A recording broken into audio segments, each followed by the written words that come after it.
आज की कहानी का शीर्षक है शादी के बाद वाला अफेयर। आज घर के कोने कोने में सन्नाटा छाया हुआ था। बस उसकी सिसकियां सुनाई दे रही थी। उसके शादी के बाद का पहला जन्मदिन था। शाम हो चुकी थी। आज का पूरा दिन आरती ने रो रो के निकाला था। ये कहानी है आरती की, आरती गुप्ता की। आरती गुप्ता ये उसके शादी के बाद का नाम था। शादी से पहले वो आरती झा थी। आरती एक बहुत ही सुलझी हुई, शांत लेकिन बड़े ही जिंदा दिल स्वभाव की लड़की, जिससे बात करती बस उसकी बातों में और उसके बात करने के अंदाज में खो जाता। उसकी बातें होती ही थी इतनी मासूम और प्यारी। हर किसी से हंसकर दिल खोलकर बात करती, क्योंकि उसके दिल में कभी किसी के लिए कोई मलाल नहीं था। घर में सबकी लाडली थी आरती। आरती का सपना था कि अपनी पढ़ाई पूरी होने के बाद टीचर बने। उसके लिए उसने डीएड की पदवी भी हासिल की थी। अच्छे नंबर से पास भी हुई थी। उसे हमेशा से टीचर बनना था, बच्चों को पढ़ाना था। लेकिन आरती के पापा काफ़ी स्ट्रिक्ट थे। उनका मानना था कि लड़कियों की समय पर शादी करवानी चाहिए। बाकी उनके ज़िंदगी के आगे के फैसले उनके पति ले, यही अच्छा है। उन्हें लड़कियों को ज़्यादा आज़ादी देना बिल्कुल पसंद नहीं था। इसलिए उन्होंने आरती पर हमेशा से नज़र रखी। उसका दाखिला भी उन्होंने लड़कियों के स्कूल में ही करवाया था और कॉलेज का भी। इसलिए उसका कभी किसी लड़के के साथ कोई संबंध नहीं आया था। दादी के बहुत जोर देने के बाद कहीं जाकर आरती के पापा उसके आगे की पढ़ाई के लिए मान गए थे। लेकिन उसमें भी आरती के पापा ने शर्त रखी थी, पढ़ाई पूरी होते ही वो उसकी शादी करवा देंगे और आरती को इससे कोई आपत्ति नहीं होगी। आरती के शर्त मंजूर करने पर ही उसके पापा ने उसकी पढ़ाई के लिए परमिशन दी थी। जैसे ही आरती की पढ़ाई पूरी होने को आई, वैसे ही आरती के पिताजी ने उसके लिए बेहतर से बेहतर रिश्ता तलाशना शुरू किया था। एक दिन उनके पहचान के पंडित जी घर आए। उन्होंने 4-5 लड़कों की फोटो आरती के पापा को थमा दी और कहा, देखो बेटा, ये सबसे बेहतरीन रिश्ते हैं अपने आरती बिटिया के लिए। देखो तुम्हें इनमें से कौन सा रिश्ता पसंद आता है वो बता दो, वैसे मुझे आगे की बात पक्की करने के लिए। फिर आरती के पिताजी ने सभी लड़कों की फोटो देखी। उन्हें सब में साहिल की फोटो भा गई। फिर उन्होंने पंडित जी से कहा कि पंडित जी ये कौन है? उनके हाथों में फ़ोटो थमाते हुए बोले, अरे ये बहुत ही बढ़िया पसंद है आपकी बेटा जी। इस लड़के का नाम है साहिल, साहिल गुप्ता। बहुत ही बड़ी कंपनी में मैनेजर है। कहो तो इसका पूरा बायोडेटा निकलवाऊं? जी बिल्कुल पंडित जी, आरती के पिताजी हामी भरते हुए बोले। कुछ दिनों में पंडित जी साहिल गुप्ता का पूरा बायोडेटा लेकर आए। साहिल सच में एक बहुत बड़ी मल्टीनेशनल कंपनी में सीनियर मैनेजर के पद पर काम कर रहा था। बहुत ही कम समय में साहिल ने बहुत ज़्यादा तरक्की की थी। वो अपने काम को लेकर काफ़ी महत्वाकांक्षी था। ये सारी जानकारी पंडित जी ने आरती के पापा को बताई थी। ये सारी बातें सुनकर आरती के पापा काफ़ी ज़्यादा प्रभावित हुए थे और बिना आरती की राय लिए इस रिश्ते के लिए हामी भर दी और आरती से बिना पूछे उसकी अच्छी सी फोटो पंडित जी को दी, ताकि वो आगे रिश्ते की बात चला पाए। अभी तक उसकी पढ़ाई भी पूरी नहीं हुई थी और आरती के पापा ने उसका रिश्ता तय कर दिया। उस दिन सभी खाना खाने के बाद हमेशा की तरह बाहर आंगन में बैठे थे। दादी हमेशा की तरह टहल रही थी। माँ सीढ़ियों पर बैठी सुबह के लिए सब्जी साफ कर रही थी। छोटा भाई अभी मोबाइल में वीडियो गेम खेल रहा था। उसे घर में कोई रोक टोक नहीं थी क्योंकि वो लड़का था, लेकिन फिर भी अभी अपनी दीदी से बहुत प्यार करता था और उसके साथ खूब शरारत करता था। इसलिए आरती भी उसे गेम खेलते वक्त काफ़ी तंग कर रही थी। तभी आरती के पापा अंदर से एक फ़ोटो लेकर आए और आरती के हाथ में थमाते हुए बोले, आरती तुम्हारी पढ़ाई कुछ दिनों में ख़त्म हो जाएगी। इस लड़के को तुम और बाकी सब लोग अच्छे से देख लो। मैंने तुम्हारा रिश्ता इस लड़के के साथ तय कर दिया है। इतना कहकर आरती के पिता अंदर सोने चले गए। आरती के पिताजी की ये बात सुनकर सभी हैरान थे। सबको ये बात पता थी कि वो आरती के लिए रिश्ता देख रहे थे, लेकिन इतनी जल्दी वो आरती का रिश्ता तय कर लेंगे ये किसी ने नहीं सोचा था। आरती फोटो को देखने से पहले माँ और फिर दादी की तरफ देखने लगी। माँ ने आंखों से उसे फोटो देखने का इशारा किया। आरती ने साहिल की फोटो पर नज़र डाली तो देखा कि साहिल एक गोरा, हैंडसम और स्टाइलिश लुक का लड़का था। कोई भी उसे देखकर आसानी से शादी के लिए हाँ कह दे। लेकिन आरती के मन में अजीब ख्याल आ रहे थे। लड़का इतना भी बुरा नहीं था, लेकिन आरती तो जॉब करना चाहती थी। स्कूल में बच्चों को पढ़ाना उसका सपना था। तभी माँ ने उसके विचार भंग करते हुए आरती से सवाल किया, क्या हुआ बेटा, लड़का पसंद नहीं आया क्या तुम्हें? ऐसी बात नहीं है माँ, लेकिन आप तो जानती है ना मेरा सपना क्या है। आरती अपनी माँ की तरफ देखते हुए बोली, हाँ बेटा, मैं अच्छे से जानती हूँ तुम्हारे सपने के बारे में, लेकिन बेटा तुम ये समझ लो कि जब तक तुम इस घर में हो तुम्हारे पापा तुम्हें कभी काम पे नहीं भेजेंगे। इसलिए तुम ये बात समझ लो कि अब ये सपना तुम्हारा इस घर में कभी पूरा नहीं होगा। हाँ, शायद शादी के बाद तुम्हारा पति परमिशन दे दे। माँ ने आरती के सिर पर हाथ रखते हुए कहा। और दादी ने भी इसमें सम्मति दिखाई, क्योंकि घर में सब जानते थे आरती के पिताजी ने एक बार जो फैसला कर लिया तो वो अंतिम होता है। फिर दुनिया इधर से उधर हो जाएगी, लेकिन उनका फैसला नहीं बदलेगा। आरती के पास उस रिश्ते को हाँ कहने के अलावा कोई रास्ता नहीं था।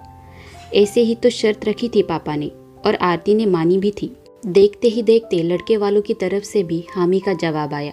हाँ तो होनी ही थी, इतनी सुंदर, संस्कारी और पढ़ी लिखी लड़की जो मिल रही थी, कोई कैसे मना करता। साहिल अपने काम में बिजी होने के कारण देखने दिखाने का कोई कार्यक्रम नहीं हुआ, इसलिए आरती को कभी साहिल से मिलने का, उसे जानने का मौका ही नहीं मिला। आरती के एग्जाम के कुछ दिनों पहले ही उसकी सगाई फिक्स कर दी। अपनी सगाई के दिन आरती पहली बार साहिल को सामने से देख रही थी। रियल में साहिल फोटो से भी अच्छे लग रहे थे। पापा के स्ट्रिक्ट स्वभाव के कारण आरती सगाई से पहले कभी भी साहिल से न मिली और न ही कभी उससे फ़ोन पर बात की। साहिल ने भी उससे बात करने की कभी भी कोशिश नहीं की। सगाई के दिन पहली बार आरती साहिल से बात कर रही थी। घर वालों की परमिशन से उन दोनों को ऊपर टेरेस पर बातचीत करने के लिए भेजा था। आप तो मुझे जानती ही है, मैं साहिल, आपका होने वाला पति। आप इस शादी से खुश तो है ना? आरती ने हामी भरते हुए हामी सिर हिलाया। उसके बाद साहिल ने अपने बारे में बताना चालू किया कि वो कहाँ रहते हैं, क्या काम करते हैं, और शादी के बाद आरती को भी उसी के स्टेटस के साथ मैच होने के लिए थोड़ा अपडेट होना होगा, वगैरह वगैरह। उसने आरती को कुछ भी बोलने का मौका नहीं दिया और ना उसका दृष्टिकोण, उसके सपने, उसकी पसंद नापसंद जानने की कोशिश की। बस अपना ही सुनाया और नीचे चला गया, क्योंकि उसे जल्दी से निकलना था। उसकी कोई अर्जेंट मीटिंग थी। सबका आशीर्वाद लेकर साहिल और उसकी फैमिली अपने घर चली गई। पापा आज बहुत खुश थे अपने फैसले पर। इसी दौरान आरती ने अपनी एग्ज़ाम दी। उसका रिजल्ट लगने से पहले ही उसकी शादी हो गई। शादी में आरती के पिताजी ने कोई कसर नहीं छोड़ी। बड़े ही धूमधाम से आरती की शादी करवा दी। शादी में साहिल के घर वालों की सारी मांगें उन्होंने पूरी की। शादी से पहले तो साहिल के घर वालों ने हमें कुछ भी नहीं चाहिए कहकर मान हासिल किया, और जैसे ही शादी नज़दीक आती गई, एक एक करके प्रथा के नाम पर उन्होंने बहुत बड़ी लिस्ट आरती के पापा को थमा दी। उन्होंने भी परंपरा समझकर सारी मांगें पूरी की, ताकि इतना अच्छा रिश्ता हाथ से न जाने पाए। इस लिस्ट में बहुत सा घर का सामान, गहने, कपड़े आदि का समावेश था। उनको ये लगा था कि ये सब अपनी बेटी को ही तो मिलेगा, लेकिन जब आरती शादी करके ससुराल आई तो उसके पापा का दिया हुआ कुछ भी सामान उसे नहीं दिखा। पूछने पर पता चला कि सब सामान साहिल के गांव वाले घर में शिफ्ट करवा दिया है, क्योंकि साहिल के आलीशान फ्लैट में हर चीज़ पहले से थी। फिर इतनी सारी चीज़ें क्या अपने गांव के घर के लिए मांगी थी? ऐसा विचार आरती के मन में आया, लेकिन वो कुछ भी न बोल पाई, क्योंकि वो नई नवेली दुल्हन जो थी। शादी के 4 दिनों के बाद आरती की आज सुहागरात थी, क्योंकि शादी के बाद 3-4 दिनों तक साहिल के गांव से आए हुए चाचा जी, 2 बुआ, उनके बच्चे सब रुके हुए थे। इसलिए आरती बेचारी तो साहिल के माँ के कमरे में रह रही थी, लेकिन ज़्यादातर वो किचन में या फिर यहाँ वहाँ होती थी, क्योंकि कमरे में तो सब मेहमान फैले हुए रहते थे। और नई बहू होने के कारण आरती काम होने के बाद एक कोने में खड़ी रहती। लेकिन आज सब मेहमान जा चुके थे।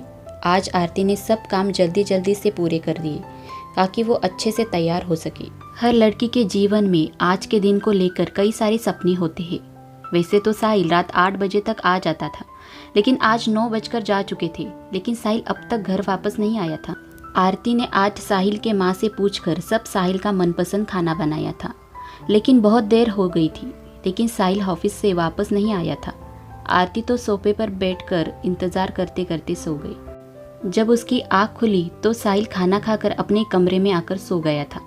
जब सुबह आरती ने पूछा कि साहिल, आपने मुझे उठाया क्यों नहीं, तब साहिल आलस देते हुए बोला कि तुम तो सो रही थी, तो माँ ने उठकर खाना दिया ताकि तुम्हारी नींद ना खराब हो। देखा मेरी माँ कितना सोचती है तुम्हारे बारे में। आरती तो साहिल को देखते ही रह गई। साहिल को अपनी ही सुहागरात को लेकर कोई उत्सुकता नहीं थी। आरती को साहिल का व्यवहार कुछ समझ नहीं आ रहा था। आरती तो हमेशा हंसते खेलते परिवार में रही थी। पापा को छोड़कर बाकी सब से आरती हंसी मजाक करते करते बड़ी हुई थी, और यहाँ तो साहिल, उसकी माँ, सबका व्यवहार थोड़ा खिंचा हुआ महसूस होता था आरती को। शादी के बाद कितना सब कुछ बदल जाता है, ऐसा लगने लगा आरती को। शादी को 10 से 15 दिन होकर गए थे, लेकिन उन दोनों में अभी तक पति पत्नी का कोई रिश्ता नहीं बना था। कभी साहिल लेट आता तो कभी वो आरती के सब कुछ समेटने से पहले ही सो जाता था। जब आरती कमरे में पहुंचती तो साहिल को सोया हुआ पाती। आरती तो साहिल के व्यवहार से परेशान हो गई थी, लेकिन फिर भी आरती ने इस बात का जिक्र किसी से भी नहीं किया था। आज आरती अपने कमरे में अपने बाल संवर रही थी और साहिल भी वहाँ बैठकर लैपटॉप पर काम कर रहा था। तब अचानक से उसने आरती को पीछे से अपनी बाहों में भर लिया। आरती तो जैसे चकित ही रह गई, क्योंकि शादी के बाद आज पहली बार साहिल खुद से उसके पास आया था। शुरुआत में तो आरती को ऐसा लगा कि साहिल को परे धकेल दी, क्योंकि इतना परेशान किया था उसने आरती को। लेकिन वो ऐसा न कर पाई, क्योंकि वो अपने और अपने पति के बीच का इतना अच्छा लम्हा खराब नहीं करना चाहती थी। उस दिन असल में उन दोनों में पति पत्नी का रिश्ता बना था। उसके बाद जब कभी साहिल का मन होता तब वो आरती के पास आता, नहीं तो उल्टा मुंह करके सो जाता। आरती तो साहिल को समझ ही नहीं पा रही थी। शादी के बाद तो साहिल के लिए उनका रिश्ता मानो ज़रूरत बन गया था, और उसकी माँ तो हमेशा साहिल को ये दिखाने की कोशिश करती कि कैसे आरती लापरवाह है और कैसे उसकी सास उसे संभाल कर लेती है, उसकी सारी गलतियाँ माफ़ करती है। जब साहिल घर नहीं होता तब आरती की सास पूरा पूरा दिन पूजा पाठ और उसके बाद सीधा सोफे पर टिक जाती और टीवी देखती रहती।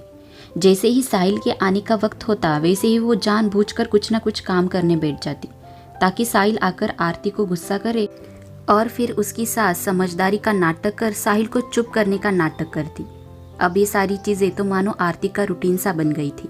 जब आरती खुद से साहिल के करीब जाने की कोशिश करती तो साहिल मूड नहीं, नींद आ रही है, थक गया हो, ऐसे कई प्रकार के बहाने बनाता। अब आरती को तो जैसे साहिल के बहाने पहाड़ हो गए थे, इसलिए उसने खुद से साहिल के पास जाना छोड़ सा दिया था। आज आरती का जन्मदिन था और आज ही आरती के एग्ज़ाम का रिजल्ट भी आया था। आरती बहुत खुश थी कि वो काफ़ी अच्छे नंबर से पास हो गई थी।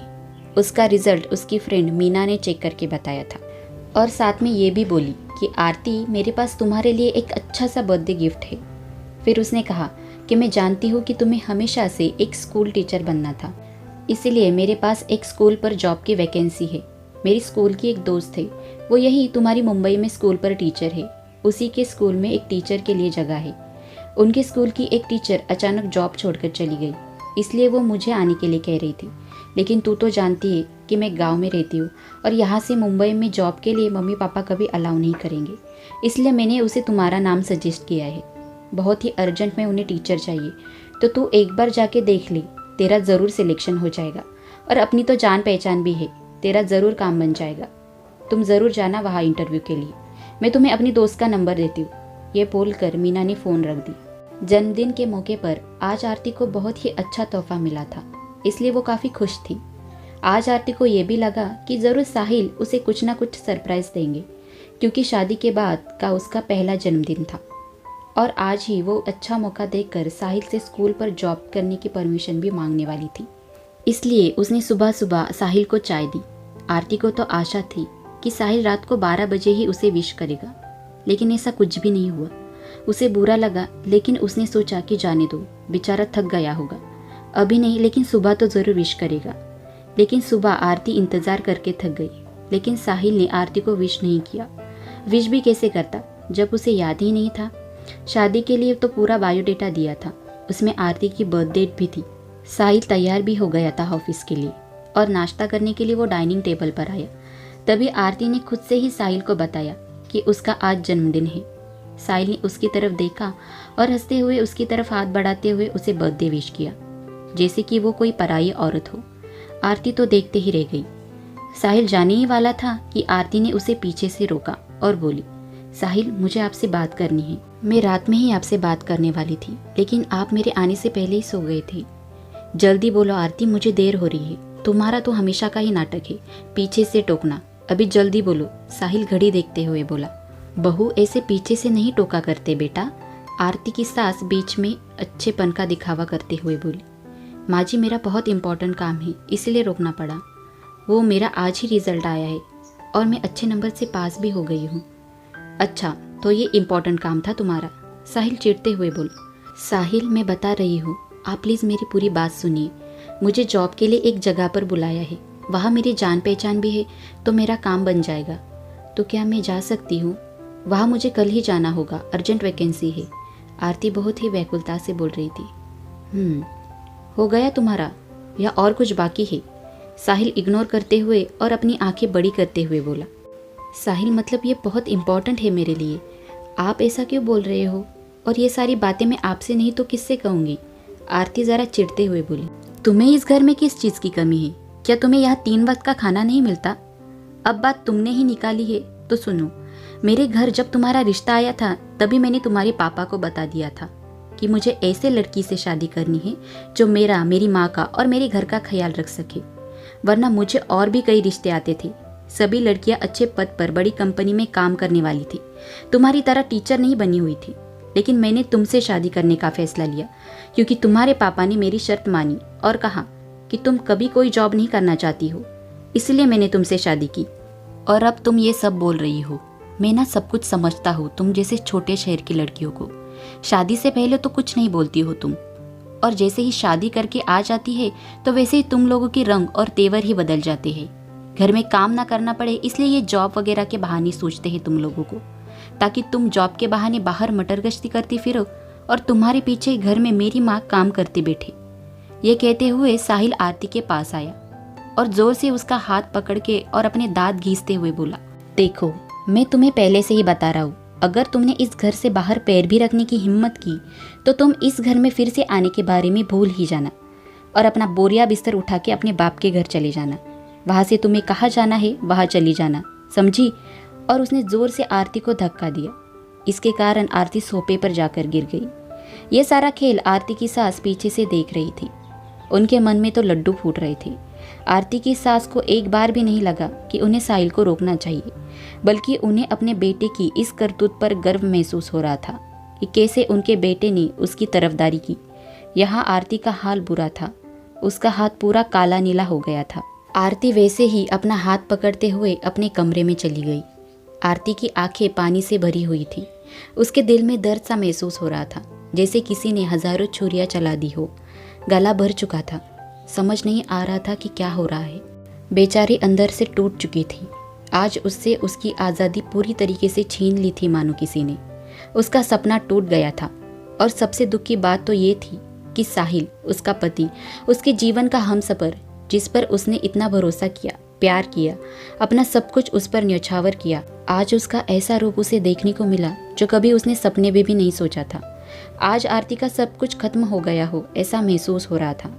इतना अच्छा बर्थडे गिफ्ट तो उसे आज तक नहीं मिला था, वो भी अपने ही पति की तरफ से। ये बर्थडे आरती के जीवन का सबसे यादगार बर्थडे था और आज आरती को ये तक पता चला था कि उसके सपने को तोड़ने वाला और कोई नहीं, उसके अपने पापा थे, जिनसे वो डरती ज़रूर थी लेकिन उनसे प्यार भी बहुत करती थी। उनकी गर्दन नीची हो ऐसा कभी कुछ नहीं किया था आरती ने। उन्हें गर्व महसूस हो, इस कोशिश में न जाने बचपन से लेकर आज तक कितनी कोशिश की थी आरती ने, और उन्होंने ही उसके सपने तोड़ दिए थे। ये सारी बातें सोचकर आरती बस रोए जा रही थी। उसे समझ नहीं आ रहा था कि क्या करे। यहाँ आरती की सास आरती को देखने भी नहीं गई कि वो कैसी है, क्या कर रही है, कुछ खाया कि नहीं, कुछ भी नहीं। वो तो आज काफ़ी खुश थी। आरती ने सुबह से कुछ भी नहीं खाया था। उसकी आंखें सूज गई थी। रो रो कर अपनी आंखें सुझाने के बाद उसकी सांसें बनने लगी।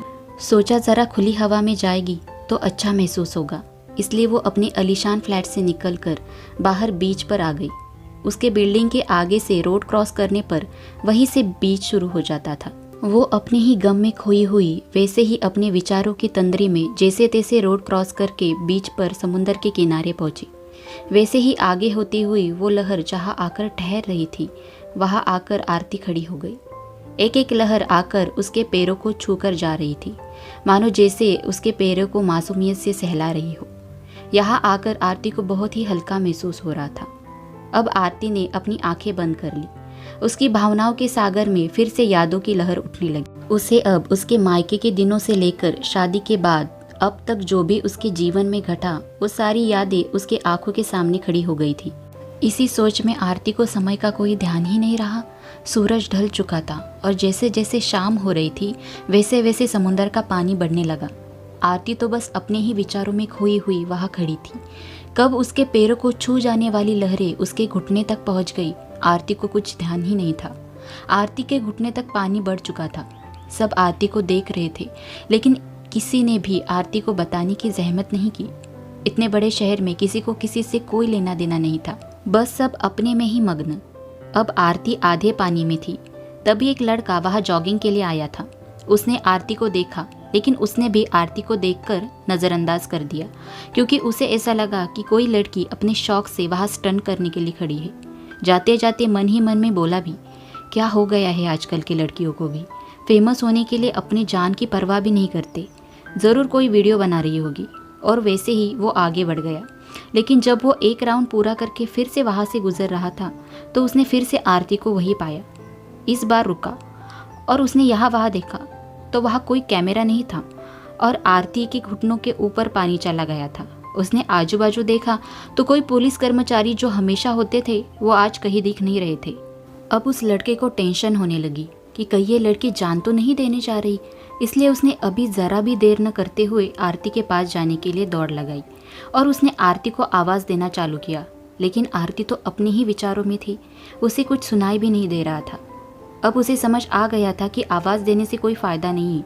वो दौड़ के आरती के पास पहुंचा और उसका सीधा हाथ पकड़ के पानी के बाहर खींच लाया। अब उसने आरती को सीधा डांटना शुरू किया। वो हाफते हुए बोला, आपको कुछ अक्ल वक्ल है या नहीं? पानी में आप आधी डूबी हुई थी, ज़रा सी देर हो जाती तो कुछ भी हो सकता था, आप डूब सकती थी। इतना क्या सोच रही थी आप? मैं आपको कब से आवाज़ दे रहा था और आप है कि आंखें बंद करके बैठी थी। सच सच बताइए, आप जान देने जा रही थी ना? आप सब लोग एक जैसे होते, ज़रा सा कुछ होता नहीं और चले आते हैं जान देने। सॉरी, मैं आपको ऐसे सीधे सीधे बोल रहा हूँ, लेकिन परेशानियाँ तो हर एक के जीवन में होती है उसके लिए, लेकिन जान देना तो कोई सोल्यूशन नहीं ना। वो धाड़ धाड़ बोले जा रहा था और आरती बस उसकी तरफ देख रही थी, उसकी बड़ी बड़ी चिंता भरी आंखों में। उसने फिर जोर से कहा, अरे मैडम जी, सुन भी रही है या नहीं मैंने जो कुछ भी कहा? वो लड़का ज़रा ऊंचे स्वर में बोला।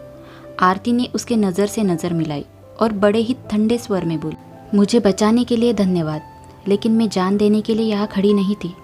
मैं तो बस थोड़ी परेशान थी इसलिए। और इतना कहकर आरती जाने के लिए मुड़ी, लेकिन फिर पलट कर बोली, बोलना आसान होता है किसी को, लेकिन उसकी परेशानी सिर्फ वही समझता है, कोई तीसरा कभी नहीं समझ सकता। और आगे जाने लगी। अब उस लड़के को समझ आ गया कि आरती सच में बहुत उदास है। उसने आरती को आवाज़ दी और बड़े ही शांति से बोला, सुनिए, मुझे नहीं पता कि आपकी क्या परेशानी है, लेकिन फिर भी सिर्फ एक बताना चाहूँगा कि ज़िंदगी जीने के लिए हिम्मत चाहिए होती है, मरने के लिए नहीं। और जो जान देते हैं वो बुज़दिल होते हैं। आरती उस लड़के की तरफ देखती ही रह गई और वो लड़का स्मित हास्य करके वहाँ से फिर से जॉगिंग करते हुए चला गया। आरती उसके जाने वाले प्रतिबिंब को देख रही थी। न जाने कौन था, लेकिन फिर भी उसके थोड़े से शब्द में भी दूसरे के प्रति कितना अपनापन और चिंता थी। और यह खुद का पति, जिसने आज तक आरती से इस तरह से कभी बात नहीं की थी, बल्कि उसने तो अपनी ही पत्नी के जन्मदिन पर उसे गिफ्ट के तौर पर उसका हाथ मोड़कर उसे जोर से धक्का दे दिया था। और ये सोचकर आरती अपने काले और सूजे हुए हाथ को देख रही थी। और फिर वो उस लड़के की बात सोचने लगी। इस लड़के का नाम था करण मिश्रा, एक ऊंचे कद का गोरा हैंडसम लड़का, जिसका कमाल का रेखीव और रेगुलर जिम और कसरत की वजह से एकदम परफेक्ट बॉडी स्ट्रक्चर बन चुका था, जो एक स्कूल पर पीटी का टीचर था। स्कूल के बाद एज ए जिम ट्रेनर के रूप में वो मुंबई के सबसे बड़े मॉल में बनी एक बड़े ही से जिम में लोगों को कसरत सिखाता था, उन्हें डाइट प्लान भी देता था। उसे जिम की नौकरी से काफ़ी अच्छे पैसे मिलते थे, लेकिन फिर भी वो स्कूल में जॉब करता था। ये जॉब उसके लिए सिर्फ जॉब नहीं था, उसकी कुछ खास वजह थी इस जॉब के करने को लेकर। ये वजह हमें आगे पता चलेगी। फिलहाल तो आरती को करण के बारे में कुछ भी नहीं पता था।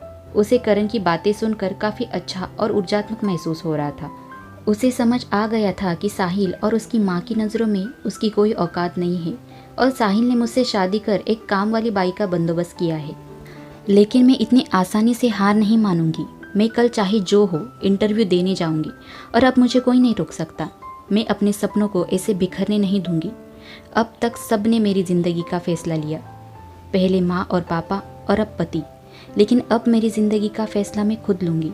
और फिर आरती ने अपनी आंखों में जमा हुए आंसू अपनी उंगलियों से पोंछे और घर की तरफ चल पड़ी। आरती को घर आने में काफ़ी देर हो गई थी। अंधेरा हो चुका था, शायद 8 बजने को होंगे। साहिल के घर आने का समय लगभग हो गया था। अनजाने में ही लेकिन करण की बातों की वजह से आरती के अंदर अब आत्मविश्वास आ गया था। उसी आत्मविश्वास से आरती घर पहुंची तो देखा साहिल घर पहुंच गया था। माँ जी और साहिल वही सोफे पर बैठकर कुछ बातें कर रहे थे। आरती अंदर जाने ही वाली थी कि उसके कानों पर उसके सास के कुछ शब्द पड़े। वो सुनकर आरती वही सहम कर खड़ी रह गई। उसे समझ ही नहीं आ रहा था कि वो क्या करे। इस तरीके की भी कोई घटिया सोच रख सकता है, इस बात पर उसे विश्वास ही नहीं हो रहा था। ऐसा क्या सुना था आरती ने? क्या बोल रही थी आरती की सास? क्या आरती का टीचर बनने का सपना कभी पूरा हो पाएगा? कैसे होगी फिर से आरती और करण की मुलाकात? इन सारे सवालों के जवाब देखेंगे हम अगले भाग में। अगला भाग बहुत ही इंटरेस्टिंग होने वाला है, तो ज़रूर सुनिएगा। कहानी अच्छी लगती है तो लाइक करें और मेरे चैनल को सब्सक्राइब कर दें। तब तक के लिए धन्यवाद।